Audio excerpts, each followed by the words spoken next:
a Chinese official was asked a question. What do you foresee? Do you see yourselves suffering because of the sanctions that are being put forth by the United States of America? And he said, not in so many words, that we are 5,000-year-old civilization. The United States of America is just slightly over 200 years in real terms. And we are going to be there in the next 5,000 years. And to me, that was a statement that was loaded.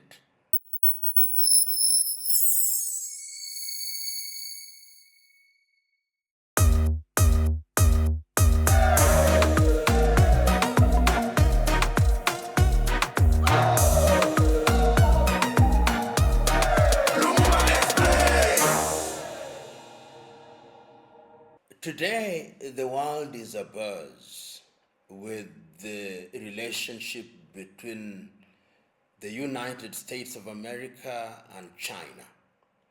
And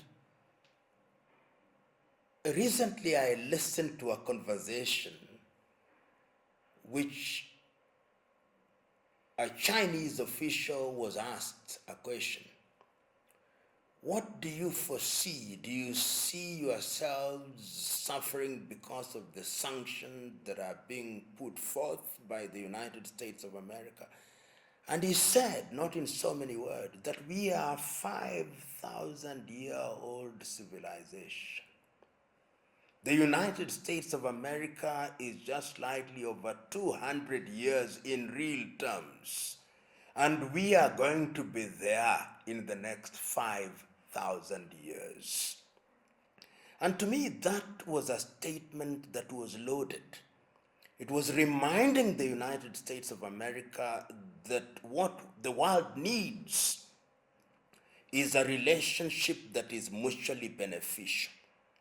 That what the world needs is not competition, but collaboration.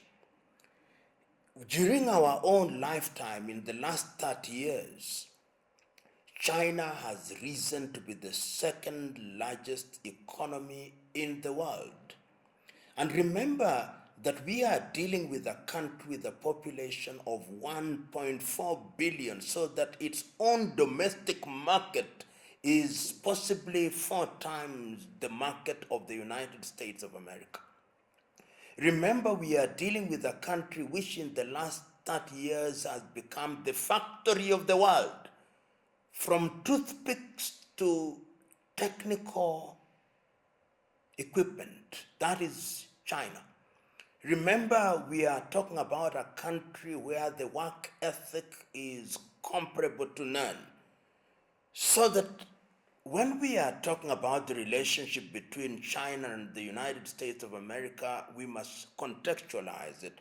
American factories have, in the last 20 to 30 years, migrated their own production to China. And for that reason, any attempt to destabilize China through tariff and non-tariff barriers is, in my view, without merit. If one looks at the world and one looks at the history, initially the history of GATT, General Agreement on Tariffs, which was succeeded by the World Trade Organization, the whole idea is that one country cannot live in isolation. The world supply chain is so intertwined that we can easily say and repeat that the world is a global village. A decision that is made in Beijing has an impact on an individual who lives in Utah in the United States of America. And if one looks at it from that standpoint, it is therefore important that the relationship between the two largest economies in the world ought to be one that is defined by collaboration and cooperation in appreciation of the interconnectedness of the world's economy. If anything happens, and we have seen it when the Trump administration started with the sanction regime, you could look at the world stock exchanges. You look at what is happening in Shanghai. You look at what is happening with the Nikkei, and you look at what is happening with the FTSE in London. Look at what is happening with the stock exchange in the United States of America or in Moscow. It tells you that these two countries, when they sneeze, the entire world economy goes into a coma. And that is the reason why I am of the view that ultimately what will happen is that after all this saber rattling, people must sit down and begin to ask themselves, how can we ensure that we have a stable economic environment where everybody benefits, so that we don't have tariffs which are changing like inner garments on a day-by-day basis. You know, when you look at, and I take time to look at the campaign promises of the Trump administration, they said, we are going to make America great again. And making America great again meant that the jobs, this is how they explain it in a very simplistic way, that the jobs that we exported to China, the jobs that we exported to Mexico, the jobs that we exported to Canada must come back to the United States of America. So that if we are talking about the motor industry, which is now thriving in China, we must bring them back to Detroit.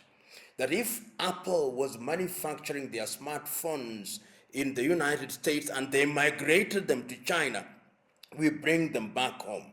That if the wine industry was thriving in California, we must now ensure that if wine is coming from Canada or from Mexico or from Colombia or from Chile, that wine will now be made in the United States of America. But what is forgotten in this scheme of things is that all these things happened over a long period of time. There is technology that was invested, there is the cost of labor, and that you cannot just wake up one morning and say, we are bringing back the manufacturing, we are bringing back agriculture, who are you hurting? And I was listening to a statement that was made during the administration of President Reagan, and he talked about tariffs specifically, and he said, if tariff regimes are not carefully thought out, it harms the domestic market, because people then begin to recognize that we can consume that which is our own. If you look at the statistics, for example, the trade between the United States of America in the year 2024 was something about 517 billion, talk about 600 billion United States dollars. That is the trade. But that trade is beneficial for both sides of the Pacific, if you may. The Chinese benefit, the Americans benefit, and it is something that ought to be encouraged. Of course, that does not take away the fact that the domestic market ought to be protected in certain areas, but ultimately the world supply chain is such that if you are, for example, manufacturing an aircraft such as Boeing, you'll discover that the engine possibly is made in one part of the world. The wings are made in another part of the world. The electronics are made in another part of the world.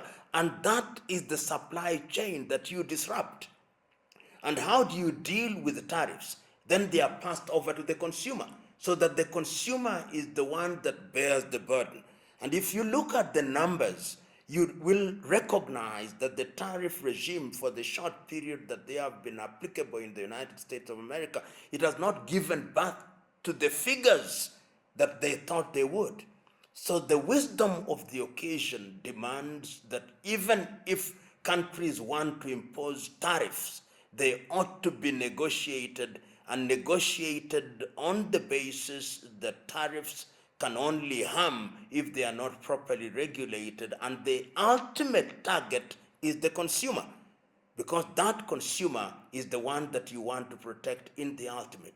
But see the reaction of China and of Canada and of Mexico and of even the European Union. They are saying, we can retaliate, but we want to negotiate, because the stability of the world market requires that there is negotiation.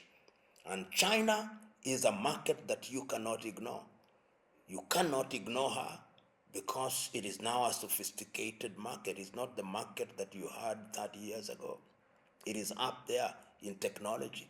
It is up there in the most basic of things, even matters things as mundane as toothpicks we get from China. Things as mundane as tissue paper from China. And when you go into nanotechnology, they are there. When you go into the realm of artificial intelligence, they are there. So how do you wish them away? You cannot wish them away. You can only negotiate with them and have something in the nature of dethrone for the sake of the world and for the sake of the United States of America. The world is full of theories and manufactured, real and unreal. But remember this old English saying that when you want to kill a dog, you give it a bad name. So when you want to attack China and you want to attack our economy, you can make many claims about them. But the reality is that the Chinese have been engaging people and countries without judging them. That Chinese model is what has endeared them to the world. They've endeared them to the Mexicans, endeared them to the Uruguayans, endeared them to the Brazilians, endeared them to the Russians, endeared them to the Africans, endeared them to Southeast Asia, because they come and say, our intention is to engage with you in a manner that is mutually beneficial. Whether that is true on the ground or not is a different debate, but they come with some modicum of respect. And that, I think, appeals to every human being. I remember a long time ago in 1952, the former president of the United Arab Republic, which we now know as Egypt, Gamal Abdel Nasser, said that we in Africa prefer to live in the situation in which we find ourselves than to receive dollars which we are humiliated to receive. And I think China has learned from that when you are supporting, when you are building or you are trading with people, don't humiliate them. And for that, they'll be called many names. China, as we know, is a country that cannot be ignored. And speaking as a Kenyan, first of all, let's recognize that Kenyan economy is a small economy. And if you look at our relationship with China, we essentially export primary goods, agriculture and possibly textile. So the relationship is one that one may say is necessary, but if you look at it from a purely economic standpoint, Kenya is a very small economy, give or take 120 billion GDP. And if you look at, in other words, the economy of China, of Beijing, is bigger than the economy of Kenya. But when the current administration of President Ruto came into power, Kenya was beginning to emerge as the blue-eyed boy, if you may, of the West. So that our president went and met President Joe Biden, was allowed to sit on his seat in the Oval Office. He was having dalliance with the Germans, with the French. But then there came a pharaoh who knew Joseph not, and that was in the form of Trump, and Kenya was no longer the darling. So when you are no longer the darling, where do you go? You go to the next powerful economy, which is China. And it is in that context that we are now hedging our bet. But it must also be seen in the context of Kenya's declared foreign policy, to be fair to Kenya.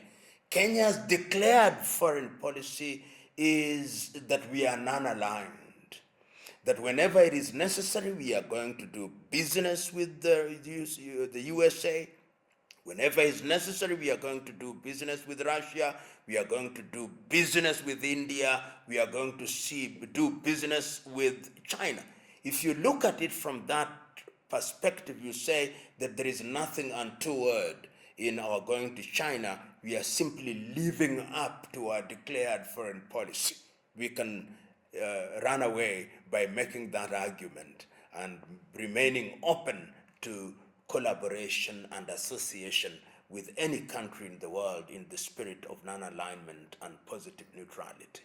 Well, every politician wants to remain in office to get the term that they think they deserve. But you see, whether one gets a second term is a purely domestic issue.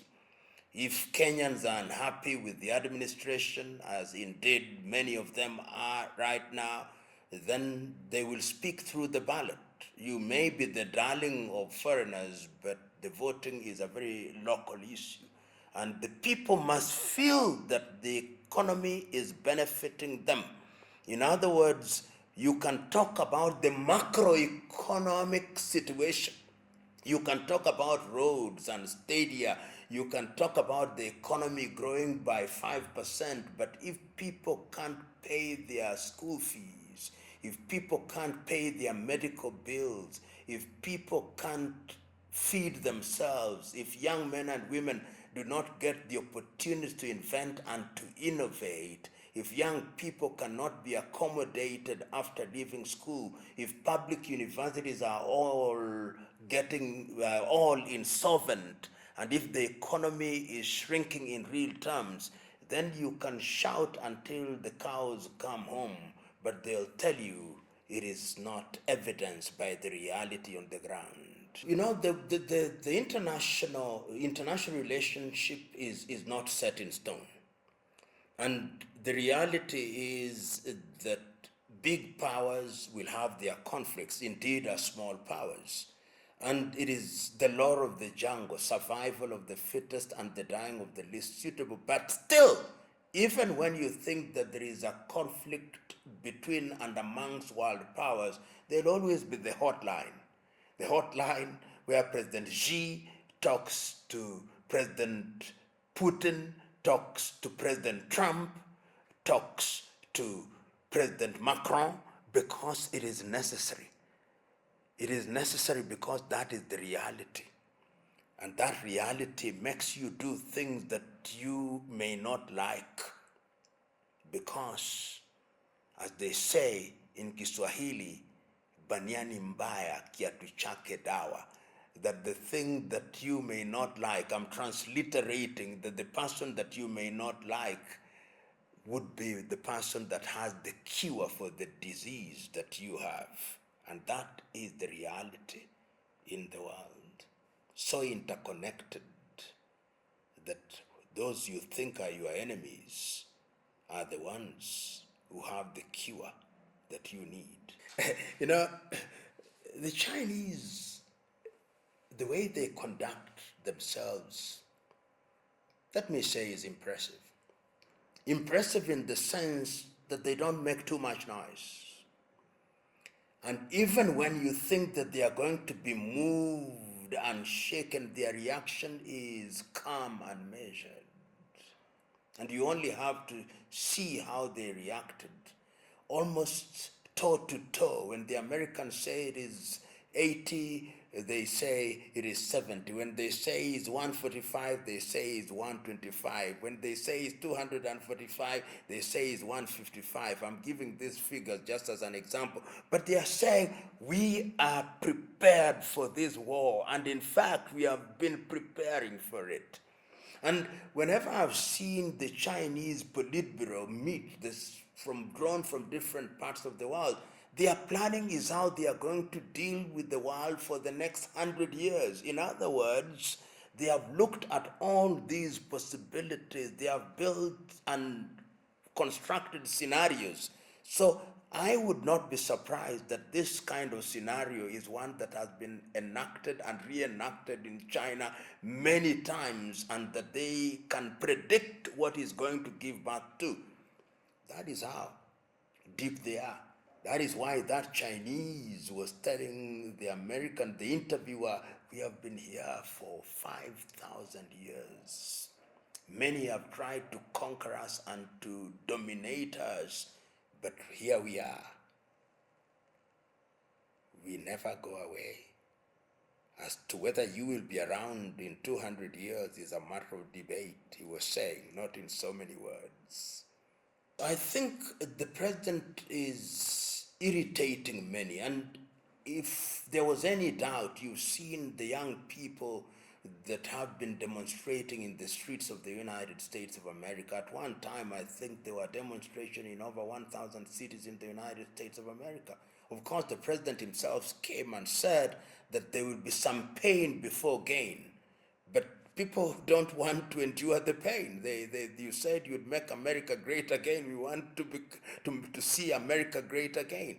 So I think that this is also a moment for reflection on the part of the Trump administration, so that if they were to step back and to ask themselves, do we want to make so many enemies? Do we want to be at daggers drawn with Canada, at daggers drawn with European Union, at daggers drawn with India, daggers drawn with China, daggers drawn with Mexico? Why are we expending our energy in this manner?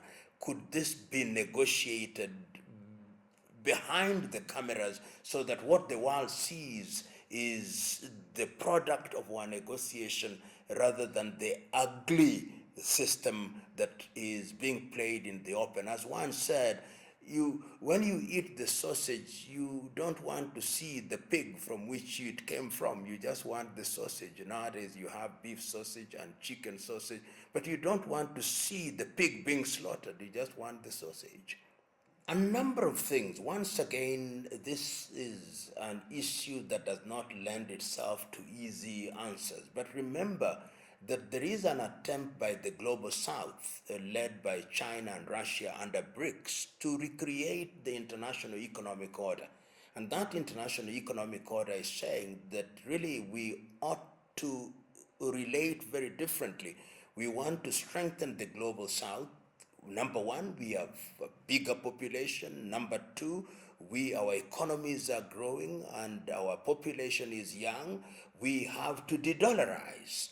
And that is a debate that is going on. Remember, the fiat currency that was introduced, the dollarization of international economy from the 1970s, has made the dollar an anchor currency for a long time, the petrodollar in those early days. The BRICS are saying we've got to begin de-dollarizing.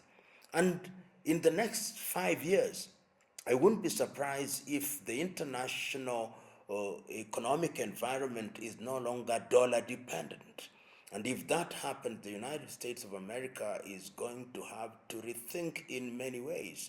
Number two, I see that the United States of America is going to recognize that the international economic relationship is of such an intertwined and interconnected character that it is collaboration rather than competition that is necessary for the benefit of the rest of the world.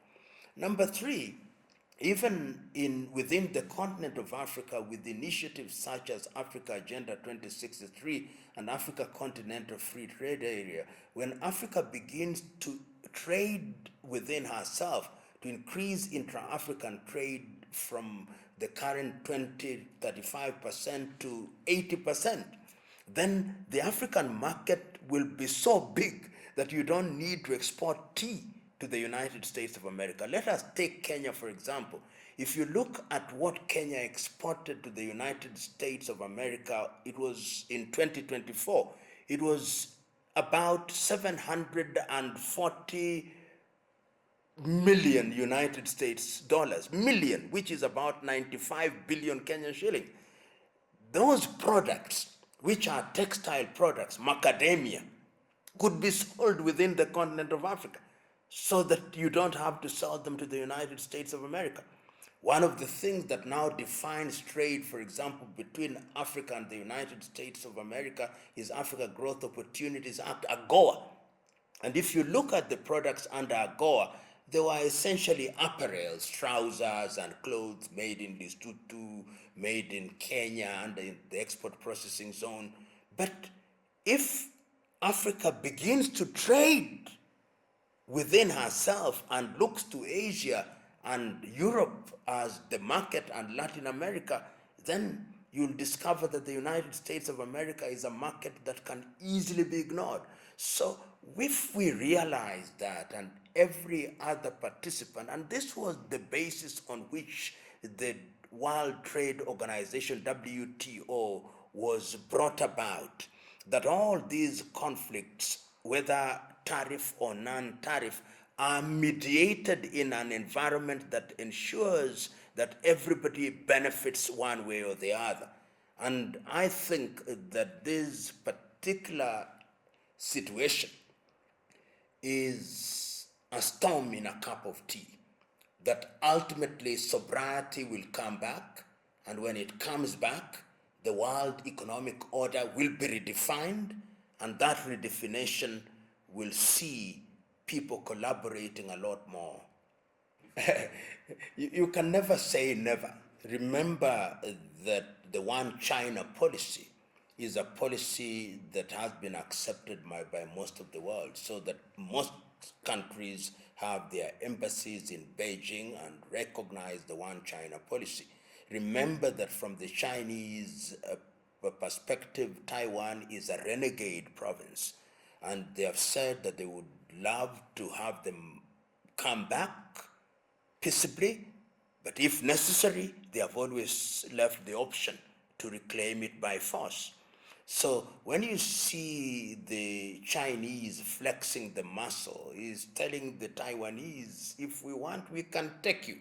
But I think the appetite over the years has always been to look at ways and means of bringing them back and to have special administration.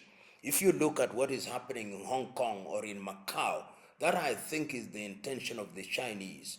And of course, the South Asian Sea is also very active. You've seen the Chinese very so often in conflict with the Filipinos. But remember, in the month of April 2025, there was a big meeting that brought together the Koreans and the Japanese and the Chinese, and they are saying, we are in the neighborhood. It's better for us to work together rather than to look to the United States of America as the guarantor for peace. Who knows whether that is going to gain traction?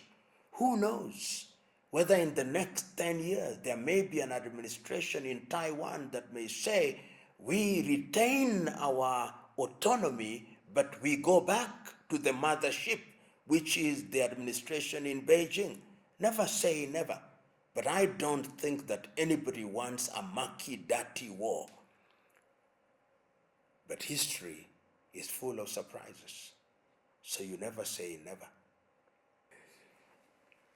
You see, the economic war, particularly the tariff war, is having an immediate impact on some economies. I was listening to some of the traders in Lesotho, for example. Lesotho has an entire, if you may, segment of the society that depends on stitching apparels, which are then exported to the United States of America, and they employ people in the thousands. If there are tariffs that are imposed on those apparels, it means that people are going to lose jobs. And because you are talking about economies that are small, economies that are not industrial, then many will lose jobs. If you are talking about tariffs on agricultural products, you are talking about cocoa, or you are talking about tea or coffee, and you impose tariffs, it means that the farmer in Kenya, the farmer in Ethiopia, the farmer in Uganda is going to suffer, the farmer in Liberia, the farmer in Sierra Leone. So in the short to medium term, the impact of the trade war on small African economies can be devastating. And that is why one must look to a regime that is going to liberate African economies from the practice of exporting raw materials, whether those are agricultural products or the minerals which are exported in the form of ore. And we must also create a market. You know, you travel to Africa and you find that an African country has imported coffee, instant coffee from Switzerland. And yet that coffee can be imported from West Africa. You find you have imported tea from Ceylon or from the United Kingdom, yet you can import that tea from Kenya.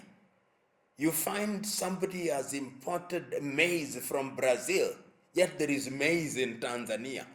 So Africa is going through a phase which I call the wake-up phase, that we have depended on things happening and traditional trade with former colonizers and with the West, and the time is now for us to recognize that trade is here.